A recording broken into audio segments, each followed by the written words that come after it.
Since Valentine's Day is coming up, I figured today's episode of Musings of Rin should reflect the spirit of the season. So when I was racking my brain for what topic to discuss, I landed on the theory of attraction. There are both physiological and psychological influences which lead us into choosing romantic partners. Scientific and religious communities have long debated with the LGBTQ communities as to whether or not being gay is a legitimate thing caused by how you were born versus a seeking of attention and a lifestyle choice one makes for themselves. Can you choose who you are attracted to, or is it chosen for you by your genetics? Before we start, I'll state what my original position and beliefs were.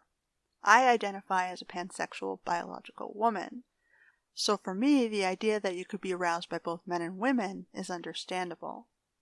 I personally believe people are driven by a trinity factor of body, spirit, brain when it comes to choosing a partner. Body is the physical attraction and need for sex. Spirit is the liking of a person for their personality and wanting companionship. Brain is the attraction to a person who will make life easier on you by having the right resources or a desire and ability to support one's own interests.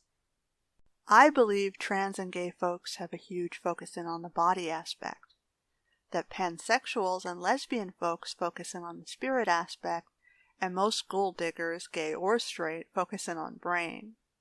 Which are you? One theory suggested to me was gay men become gay by having overactive sex drives, that any stimulus reminding them of sex, even another erect penis, could set it off. Like going to a man instead of a woman for sex is easier. Men don't have to make as much money because they don't have a marriage and children to support by being gay. That choosing to be gay would help them avoid these stressors. Lesbians, on the other hand, might be looking for a more personal connection with a partner and a confidence level in an emotional relationship. Women are more likely to form stronger relationship bonds and respect a marriage rather than to end one in divorce. So a woman's fear of male philandering might lead them to seek out female companionship instead. In addition, they are more likely to be treated like an equal in the relationship rather than a lesser partner, and this respect is incredibly important to them. Now, does any of this theory have scientific proof? Or is it just anti-LGBTQ propaganda? Perhaps the research I've done for today's episode will help us decide. Let's start with the quantitative science. When we talk about physiological attraction, we're talking about the science of arousal. Our bodies have glands which secrete fluids containing chemicals called pheromones. For a man, these are secreted by the sweat glands. For women, they're secreted from the vaginal area. These chemicals are detected by our olfactory nerves as scents, which stimulates our bodies to produce emotional and physical responses related to sex. For men, this might be an increased sweating or an arousal. For women, it might be an increase in vaginal wetness and a hypersensitivity to touch. In both sexes, there might be a change in breathing, blood rate, blushing, and a lack of ability to focus on thoughts other than sex. Now, in theory, you aren't attracted to everyone. In order to detect the signal from a partner, your receptor sites need to be the right shape or formation for the pheromone to bind with, which supposedly eliminates attraction between physiologically incompatible people. Studies found that people favored partners with different signal receptors from their own. This suggests that the body is attempting to create attraction to genetic diversity. It would help you avoid attraction to closer related familial members. During the female ovulation cycle, there's a period of time just before ovulation where they're said to have a stronger sense of smell. This allows them to pick up on fainter aromas and therefore pheromones more easily. Theoretically, it makes it easier to convince them of having sex in the goal of getting pregnant. After ovulation, women are supposedly better at identifying what they are smelling. This helps them avoid danger and retain a possible pregnancy. Androstenol is a chemical found in fresh male sweat, which is thought of as being attractive to women. Once it is exposed to oxygen, it becomes stale and changes to androstenone, which is no longer considered to be attractive. So there is a short window of time during arousal when a man will be attractive to their partner. Perhaps it prevents partners from picking up on some response that was triggered by someone else. It is believed that men with higher testosterone levels produce more of these chemicals and are found to be more attractive. Instead of being in sweat, female pheromones are primarily found in fluids secreted from the vaginal area. Women's scent changes depending on what stage of their ovulation cycle they're in. The theory is that the scent is more attractive when they are more fertile. Manufacturers of male body washes and deodorants add synthetic versions of male pheromones to create products that promise to get more men laid. The scent of pumpkin pie, licorice, donuts, and lavender are said to increase penile blood flow. So women's body washes try to use these types of scents for the same effect. Birth control pills change women's hormone levels and affect how susceptible they are to pheromones. Therefore, they become less desiring of sex. So guys, if your female population is pretty much all on the pill, you're probably wasting your money on these products. Okay, so if this is how the basic physiological response is believed to work, how does this apply to my own experiences and thinking? Personally, I find I'm more aroused after my period ends, or just before it starts, when I'm actually the least fertile. My last boyfriend was not a jock, and he very rarely sweated, so I wouldn't consider him testosterone driven. Despite that, on both of our ends, we didn't seem to have any problem getting aroused by each other, and sex wasn't a problem. We met almost exclusively in my less fertile phases, and we could go several times in one day. Though in my opinion, I would say he was probably more aroused than I was. So, the science fails to explain my own experiences, and it doesn't explain very well male-to-male or female-to-female attraction. Maybe I'm an outlier because I'm not strictly heterosexual then. Maybe there's something else that can explain why LGBTQ folks diverge from our basic physiological understanding of attraction. In blind pheromone tests done with straight, gay, and lesbian individuals, they tried to detect whether or not there was a brain response to the scent of male and female pheromones in individuals. It was found that straight men did not have any reaction in the brain to the scent of male pheromones, but when provided the scent of female pheromones, activity fired in the hypothalamus region. Straight women's brains detected both male and female pheromones, but only male pheromones caused a reaction in the hypothalamus region. Gay men seemed to have the same reaction to male and female pheromones. Both reactions were located in the hypothalamus. Strangely enough, there was a greater stimulus to the scent of women than men.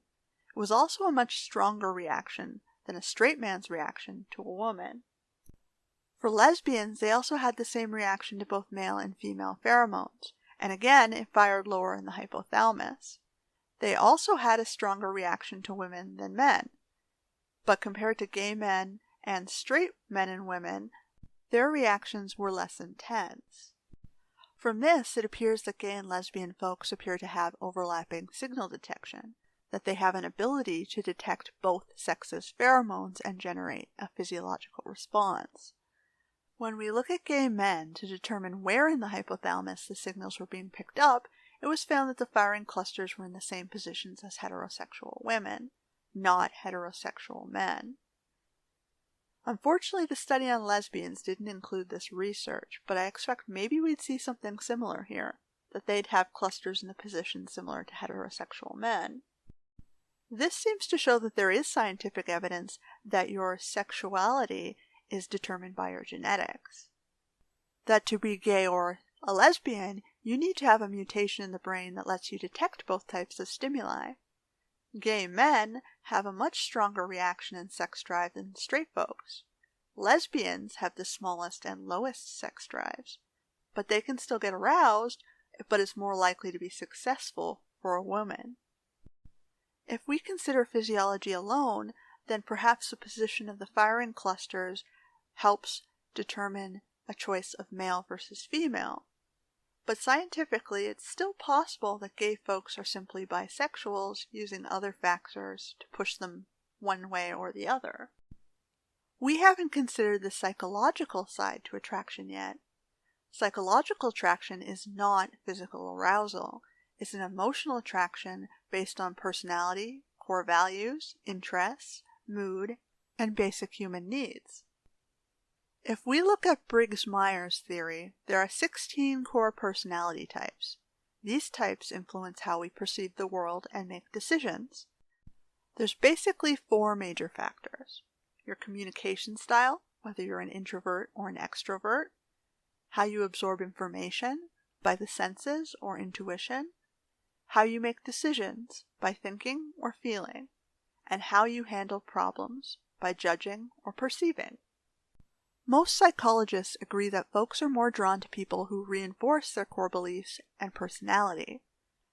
This could be your religious, family, or racial traditions, political or community beliefs, or simply your own interests.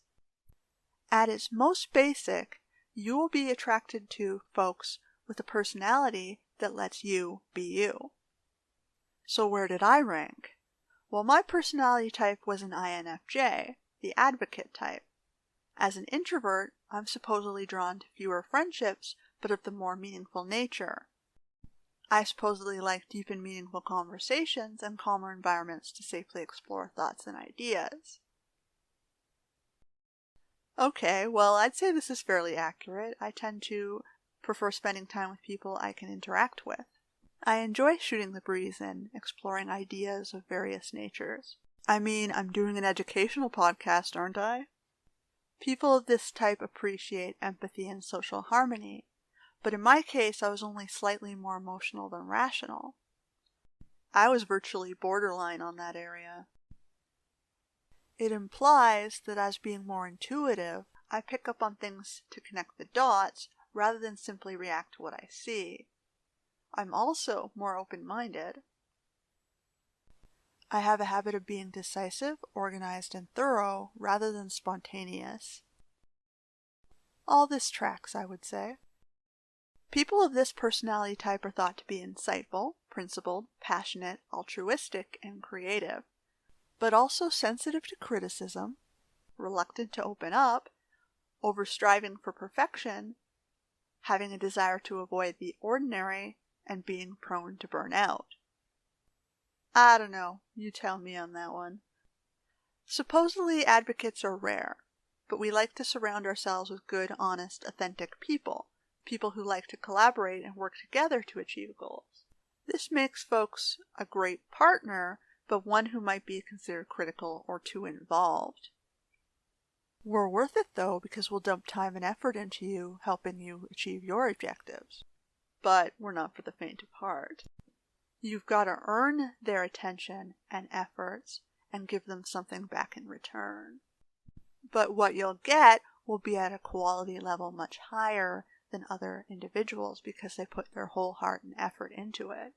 They don't go into anything superficially or half-baked. If you're interested in taking the test yourself, there are many free Briggs-Myers tests online. I did the 16 personalities test at www.16personalities.com. In other psychological theory, it was also found that people are more emotionally attracted to folks that help them satisfy a psychological need that they can't do for themselves. If we look at Maslow's hierarchy of needs, people will first try to satisfy their need for survival, with things like water, food, shelter, and sex, before considering other factors in a relationship. Once they have access to this, they start looking at safety, both physical and financial, health, and property. Once those needs are satisfied, they go to think about friendship, intimacy, family, and a sense of connection. After this, they'll want respect, self-esteem, recognition, strength, and freedom to be themselves and do what they want. Finally, they'll want to achieve their dreams or goal and being the best selves they can. The higher up you manage to get on this hierarchy of needs, if your partner is helping you get there, the more likely your relationship will be successful and last longer. They'll keep your attention and be more attractive to you over time. If a person is not able to satisfy the first two levels of this hierarchy on their own, it seems they might try seeking a partner that helps them do it, and that they're willing to sacrifice personality compatibility to satisfy the more immediate needs. It's important to note that in this case, when they ignore personality matches, folks complain they're not able to get to higher levels of the needs hierarchy, or that they're missing most of the third level and they have to look outside the relationship to get it elsewhere, from work, friendships, or even another romantic partner. Ever heard of that phrase, filling the void? Now, people state it's not easy being at a financial extreme either. As the cost of living rises, people need more and more resources to survive. If one or both partners are settling for basic needs, then they're in relationships that are more prone to arguments and divorce as their personalities grate on one another. If their respective incomes have a huge difference, then there's always the risk that one partner is perceived as gold digging for the cash. Being poor makes your relationship choices fewer and harder to access. You have more pressure to settle on someone who isn't right for you, to pretend to be something you're not, just to survive. Many folks are miserable sacrificing who they are as a person. They might feel like slaves in a relationship or be abused spouses stuck because they have nowhere else to go. On the other side, being wealthy grants you many relationship opportunities, but you're left with decision paralysis and trust issues. These folks waste time, money, and emotional energy trying to sort through the crowd, trying to figure out who's authentic and who's just trying to steal resources. These folks feel pressure not to settle or make commitments to protect their own assets and survivability. It's mostly in fear of making the wrong choice. Now, have you ever heard that term, opposites attract? Well, there's some truth to it on the basis of emotional attraction. People come together who are seemingly opposites because they're satisfying the psychological needs of one another by being in a relationship. As I mentioned already, if someone is poor, they might want someone who can help them pay bills and keep them alive, someone who can pay for their basic survival needs with great excess. If someone is wealthy and working late hours, they might want someone who can help with household tasks that they don't have time for themselves, but someone who doesn't interfere in the allocation of wealth that they generate would probably be considered more favorable. If someone is an extrovert who likes being the center of attention, they will probably be drawn to a person who listens to them and doesn't want to be in the spotlight themselves. If they are introverts, they might like a person who will talk more and draw them out of their shell, who makes them feel comfortable being shy. If a person is indecisive, they might want a person who can help them make decisions or who will make choices for them. If they are decisive and like taking the lead, they would probably prefer a person who lets them take charge. It's important to note that in the case of decision making, it has to be good, quick, and accurate decisions. It's not enough to just choose anything. They have to be able to build a respect as being a reliable person. Now, being opposites doesn't always work. Often, you need a common ground in order to attract someone's attention. If a person is traditional, they might like being with someone whose expectations on religion, marriage, family, and children are the same as theirs. If a person is adventurous, they might like being with someone who shows them new things or allows them to try new experiences. If someone is lonely and likes being dependent on someone else, they might want someone who feels the same way because they'll want to spend time with them doing the things they like to do together. If they are loners, they might want someone independent who can function without them around, so they can have time to do the things they want to do on their own. If someone is passionate about an interest, they might prefer someone who lets them do it or who will share it with them. If they are strongly adverse to something, they might prefer someone who also dislikes or avoids the same thing. If you've got a partner who loves to discuss and talk about their feelings, they'll probably choose a partner who will do this with them. If they hate talking about their feelings, they'll probably choose a partner who also dislikes this. Now, sometimes there are other pressures that might result in a match, or could force someone to make a quicker decision about a romantic partner. For example, if they have a family business, there might be more pressure to settle down early to produce an heir, to keep the business going, or just to find help with it. Likely, people will opt to choose someone who looks good on paper to promote the business and bring in new clients, rather than someone with skeletons in their closet who would scare them away. If a person has an expensive lifestyle or hobby, they might be more attracted to partners that are wealthier and can help them enjoy it more easily.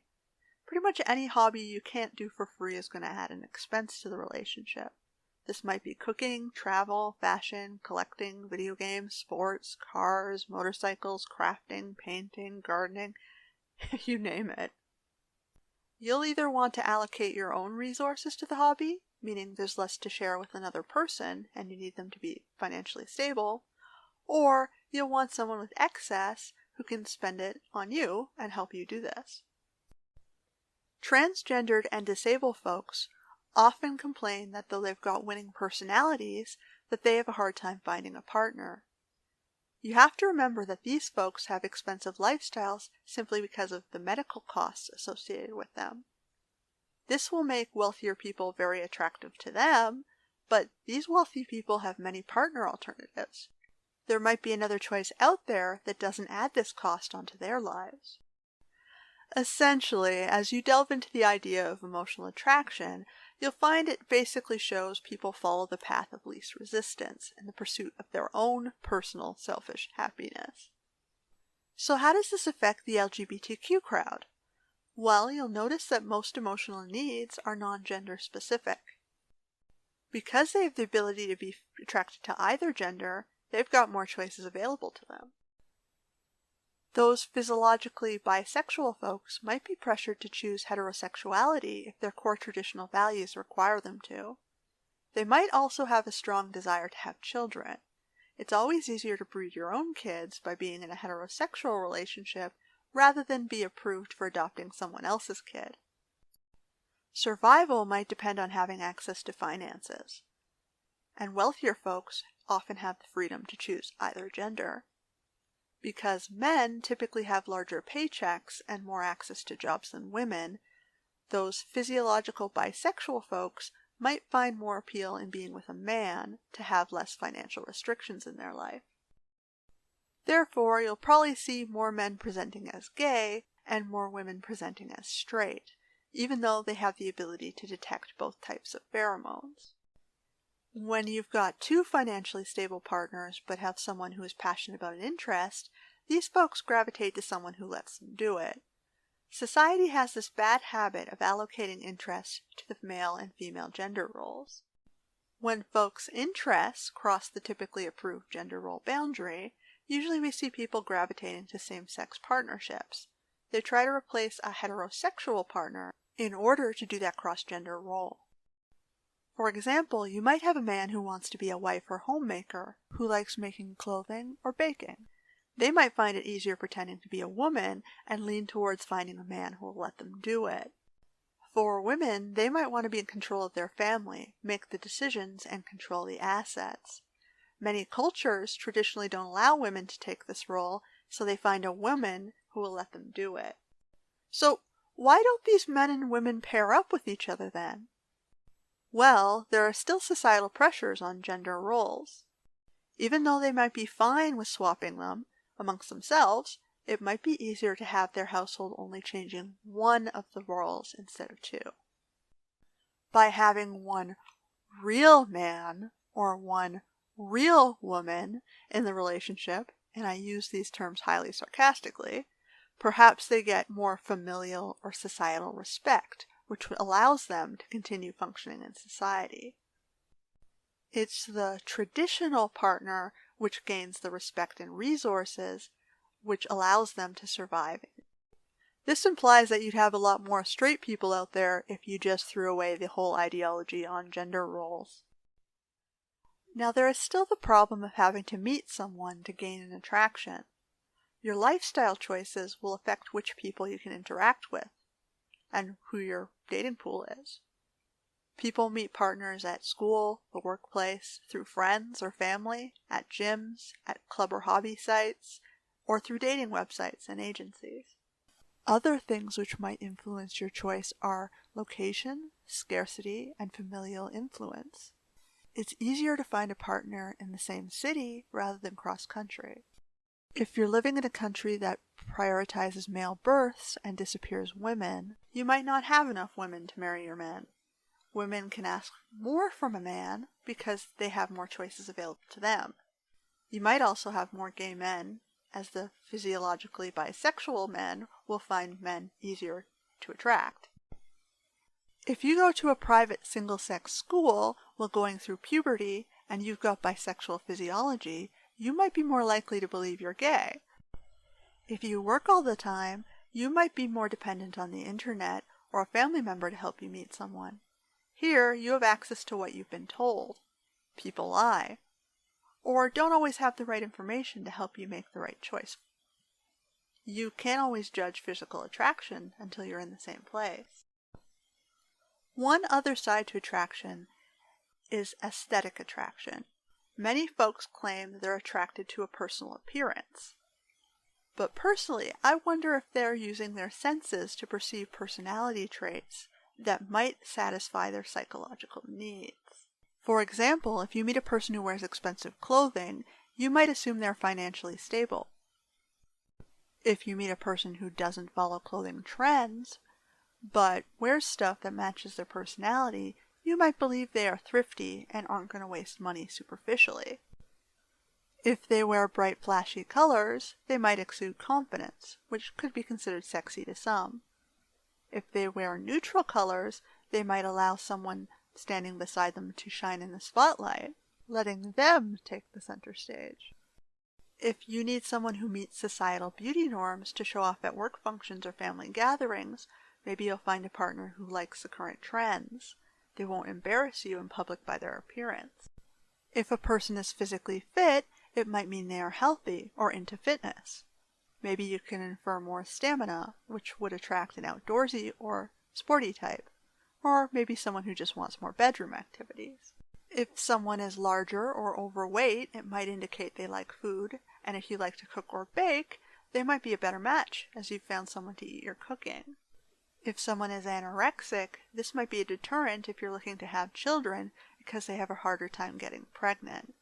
You might find their dietary requirements restrict your own, or maybe you can save money because they don't eat a lot.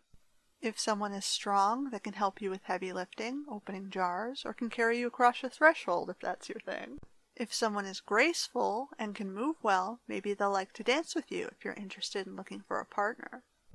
If someone has beautiful hair that's natural and not dependent on dyeing or styling it, you won't lose that aesthetic attraction when they choose to change back to their normal look. It also doesn't cost anything in upkeep. If someone has beautiful eyes, perhaps you won't tire of gazing into them if you like the emotional connection of doing that. Maybe they'll give you children with that eye color as well. The list goes on, but be warned not to form expectations on too many physical attributes when you're evaluating and thinking about future children. Genetics combines the genes of both parents, and beautiful parents can have ugly children when they gain a combination of features that don't quite work with one another. Some people swear by aesthetic attraction, but you'll also find that people go in the completely opposite direction. These people claim they're more attracted to ugly-looking partners because they feel confidence that they won't be cheated on, because that partner's selection pool was a lot smaller. They selected by appearance for the feeling of emotional security. Hey, whatever does attract you, personality, physiology, appearance, it's a complicated mix. That saying that beauty is in the eye of the beholder holds true in practice. What's right for you won't be right for someone else, and you shouldn't expect it to. My advice is, if you're serious about forming a long-term bond with someone, and you're trying to figure out what attracts you, then know yourself first. Figure out what you like. What do you need? What do you want? And who do you want to be? Find out what's blocking you from getting there on your own, and find someone who can help you do it. Know what you have to offer someone else in a relationship in order to attract their interest. The more specific your definition of what you can offer someone, the more likely you'll set yourself apart from the crowd and find the right person. If you can find a personality match, then it's just a matter of figuring out if you're physiologically attracted to them. If the only thing you can offer a person is sex, you're probably in the wrong relationship. Know what is a deal breaker for you and what are the things you're willing to compromise on. It's very rare you'll find a perfect person who can satisfy all your needs and you're going to satisfy theirs in return. Never assume you're going to change someone else because you can only really change your own behavior. But you should never do it so dramatically that you can't keep an illusion going and you invalidate your own relationship over time. Remember, if you ignore personality and just look at sex or finances, it's very likely you'll waste your own time, as well as the time of your romantic partner. You're going to miss out on finding your soulmate. If you're with the right person, it's easier to find personal happiness and maintain attraction over time. Happy hunting for all those lonely single people thinking about the upcoming Valentine's Day. Thank you for listening to today's episode of Musings of Rin. Until next time.